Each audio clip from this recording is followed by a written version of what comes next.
एक बड़े से तालाब में एक चुड़ैल जिसके काले लंबे घने बाल होते हैं, वो उसी तालाब के अंदर किसी व्यक्ति को मार रही होती है। चुड़ैल अपने काले लंबे घने बालों से उस व्यक्ति के गले में अपने बालों को लपेट देती है और तब तक उसके गले को दबाती है कि जब तक उस व्यक्ति के मुंह से खून ना निकल जाए या फिर वो व्यक्ति अपना दम ना तोड़ दे। उसी तालाब के सामने एक बहुत बड़ी हवेली थी। उस हवेली में एक बुढ़िया अकेली ही रहा करती थी। वो ये सब कुछ अपनी आंखों से देख रही थी। वो देख रही थी कि किस तरह से वो चुड़ैल उस व्यक्ति को मार रही है। थोड़ी देर बाद वो चुड़ैल उस व्यक्ति को मारकर उसकी लाश को उसी तालाब में डुबो देती है और खुद वहां से गायब हो जाती है।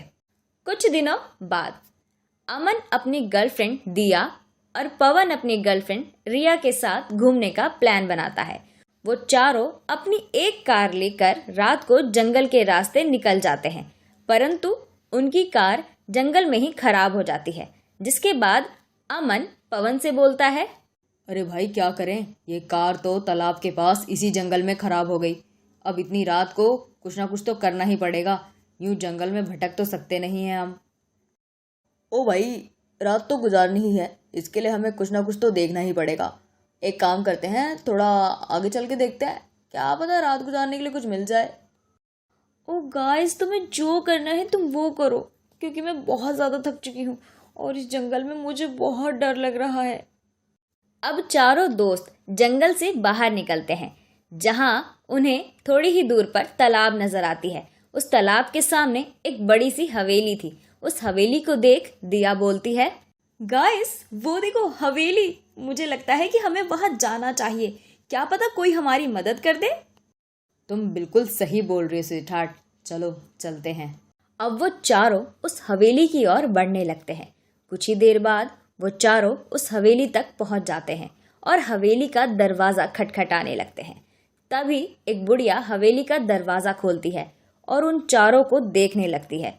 फिर उनसे कहती है, कौन हो तुम सब और इस गांव में इतनी रात को क्या कर रहे हो?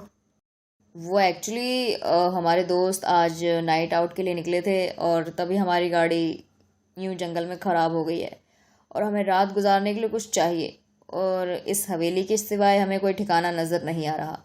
तो क्या आप हमें आज रात के लिए यहाँ रुकने दे सकती हैं? तुम चारों एक कपल हो और तुम चारों इस गांव में आकर बहुत बड़ी गलती कर चुके हो।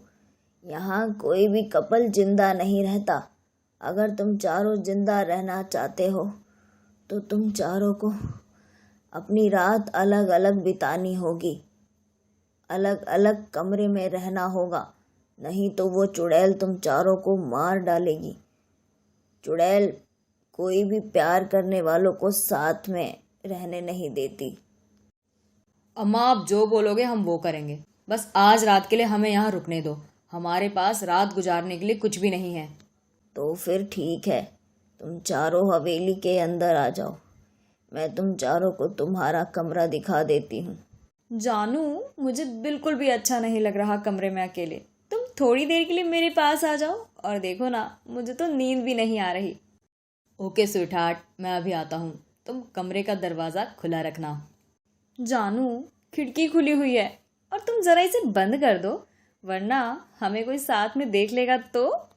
दिया के कहने पर अमन खिड़की बंद करने के लिए जाता है। जैसे ही वो खिड़की के पास जाता है, उसे वहां एक चुड़ैल दिखाई देती है जिसके बाल काफी लंबे होते हैं।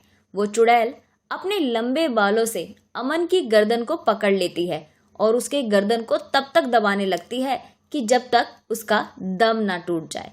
ये सब देख दिया जोर जोर से चिल्लाने लगती है। उसकी आवाज सुनकर रिया और पवन उसके कमरे में आते हैं, जहां रिया और पवन देखते हैं कि वो चुड़ैल अमन का गला दबाकर उसे मार देती है। ये देख पवन रिया का हाथ पकड़ लेता है और दिया को वहां से भागने के लिए बोलता है, लेकिन दिया अमन की लाश को देखकर उसके पास ही रुक जाती है। जिसके बाद चुड़ैल अपने लंबे बालों से दिया का भी गला दबाने लगती है। कुछ ही देर बाद दिया के मुंह से खून निकलने लगता है। ये सब देखकर रिया बहुत ही ज्यादा डर जाती है। तभी उन सबकी आवाज सुनकर वो बुढ़िया वहां आती है।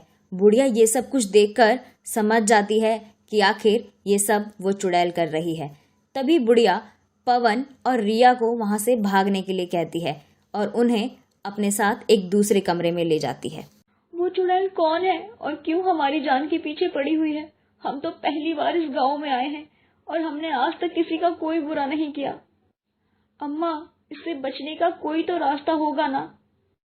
उस चुड़ैल का नाम रूपवती है। आज से कुछ साल पहले रूपवती इसी गांव में एक लड़के से प्यार किया करती थी। वो लड़का भी रूपवती से बहुत प्यार करता था। रूपवती बहुत सुंदर थी, इसी वजह से उस गांव के सभी लड़के उसके पीछे पड़े हुए थे।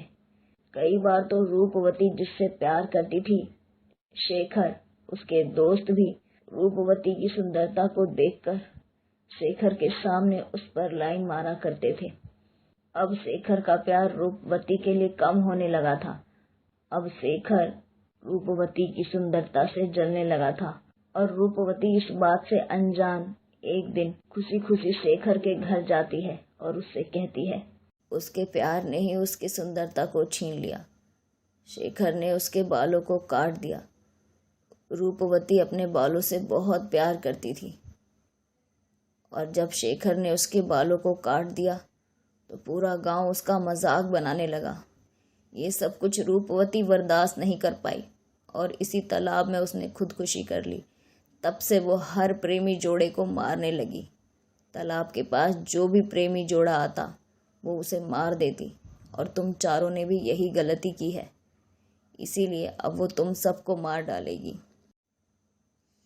इससे बचने का एक ही रास्ता है। अगर तुम अपने बालों को काट कर अपनी सुंदरता को खुद नष्ट कर दो तो वो चुड़ैल खुद यहाँ से चली जाएगी, वरना वो तुमको भी मार डालेगी। इसके बाद लड़की भी गंजी हो जाती है, जिससे चुड़ैल भी हमेशा के लिए वहां से चली जाती है।